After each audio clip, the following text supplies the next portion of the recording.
Viewers from mine of knowledge, अस्सलाम वालेकुम। एक दफ़ा का जिक्र है, एक बादशाह हुआ करता था। उसने अपनी रियाया का इम्तिहान लेने का फ़ैसला किया और एक बड़ा पत्थर लेके बीच सड़क पर रखवा दिया। वो ख़ुद करीब छुपा देख रहा था कि क्या कोई इस पत्थर को हटाने की अखलाकी ज़िम्मेदारी पूरी करता है या नहीं।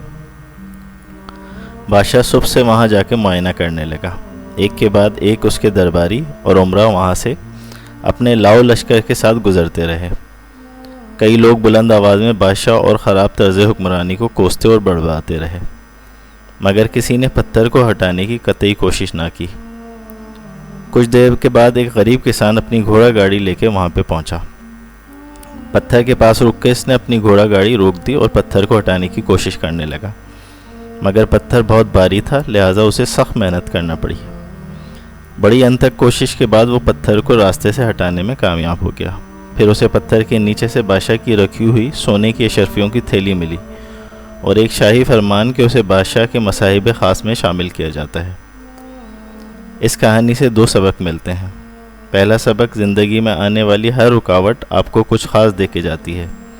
ये छुपी हुई रहमत होती है, क्योंकि इसी रुकावट या रगड़ के कानून से आप ज़िंदगी को समझने और कामयाबी तक पहुंचने के काबिल बनते हैं। हर रुकावट और तब्दीली को रहमत समझते हुए खुशामदीद कीजिए, क्योंकि जल्द आपको कुदरत की तरफ से उसका बेहतरीन बदल अता फरमाया जाएगा। दुनिया के अजीम तरीन और कामयाब तरीन लोग मुश्किलात से अपने नबर्द आज़मा होने की सलाहियत की वजह से अजीम तरीन बने। क्राइसिस मैनेजमेंट आपको कामयाब बनाती है। हज़रत शम्स तबरेज़ी रहमतुल्लाह अलैह अलफ शफ़क़ के नावल इश्क़ के 40 उसूलों में से एक उसूल के तौर पे यही बात यूँ बयान करते हैं, ज़िंदगी में जो भी तब्दीली तुम्हारे रास्ते में आए उसके इस्तकबाल के लिए तैयार रहो। उसकी मज़ाहमत मत करो, बल्कि ज़िंदगी को इस बात का मौका दो कि तुम में से गुज़र के अपना रास्ता बना सके। इस बात की फ़िक्र मत करो कि ज़िंदगी में नशेब व फराज आ रहे हैं। तुम्हें क्या पता कि आने वाली तब्दीली तुम्हारे हक़ में बेहतर है या मौजूदा हालत। जब तक तुम अपने आप से पूरे खुलूस से और पूरी तरह मोहब्बत करना नहीं सीखते, बहुत मुश्किल है कि तुम्हें मोहब्बत नसीब हो।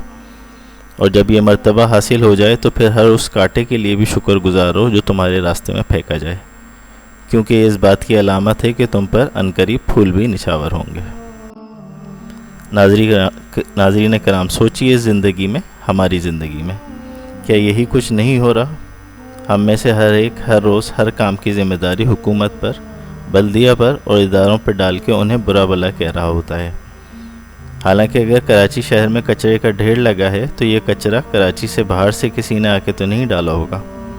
यकीनन ये कचरा कराची वाले ही फैलाते हैं।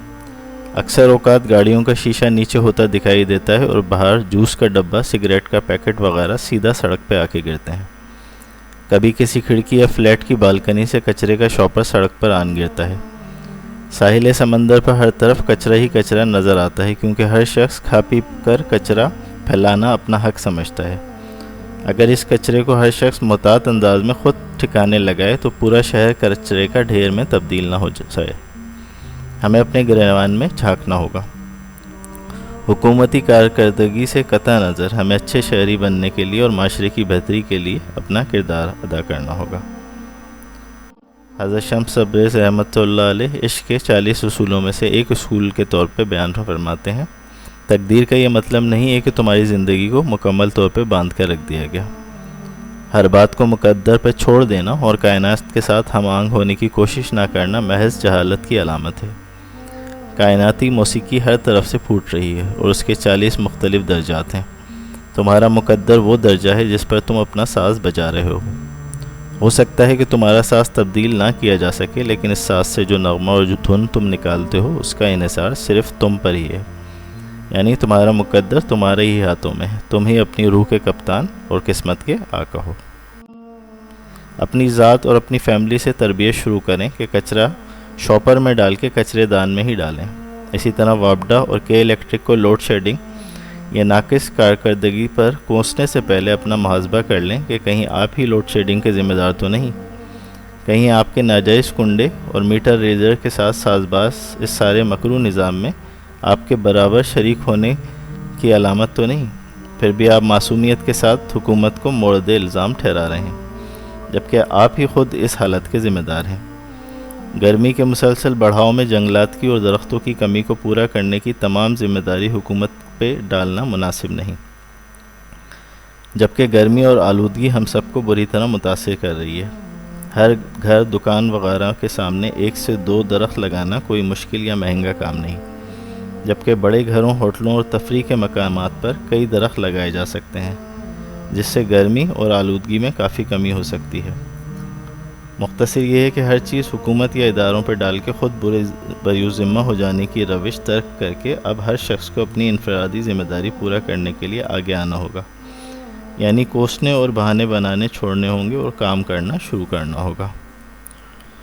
حضرت شمس صبر رحمۃ اللہ علیہ عشق کے 40 اصولوں میں سے ایک اصول کے طور پہ بیان کرتے ہیں، سر تسلیم خم کرنے اور راضی رضا رہنے کا یہ مطلب نہیں کہ ہم بے عمل ہو کے عضو معطل یا فیٹلسٹ ہو جائیں، بلکہ یہ تو اس کے بالکل برعکس ہے۔ اصل قوت تسلیم و رضا میں ہے، ایسی قوت جو ہمارے اندر سے پھوٹتی ہے۔ وہ لوگ جو زندگی کی حقیقت کے سامنے سر تسلیم خم کر دیتے ہیں، وہ دائمی سکون اور سکینت میں رہتے ہیں۔ اگر سارا جہان موج در موج فتنوں میں بھی مبتلا ہو جائے، تب بھی اس سکون میں کوئی فرق نہیں پڑتا۔